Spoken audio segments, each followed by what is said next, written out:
Assalamu alaikum warahmatullahi wabarakatuh. Dhaggeeffattoota keenyaa fi kabajamtoota keenya hordoftoota keenya har'aan tana lolli addaa humna federaalaatii fi mootummaa naannoo Tigraayittis bifa haaraan banamee jira. Kanarratti eenyu akka hamuun bakka hin beekamne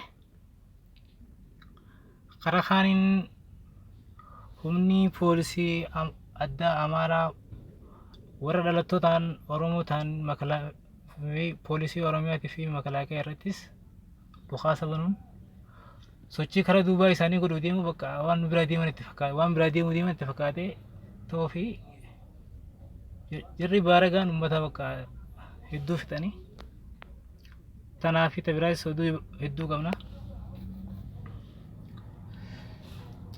Akka nu hordoftan akka nu dabalatee chaanaalee keenya kanaas sheers laayik sabiskiraayib waan diimtuu akka waan gattuutan isin jira. Kanaafuu jabaadhaa akka nu hordoftan amma ammatti oduu haaraa isiniif finna.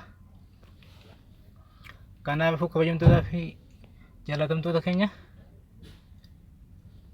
haalli kun uummanni Oromootis akka mataa isaatti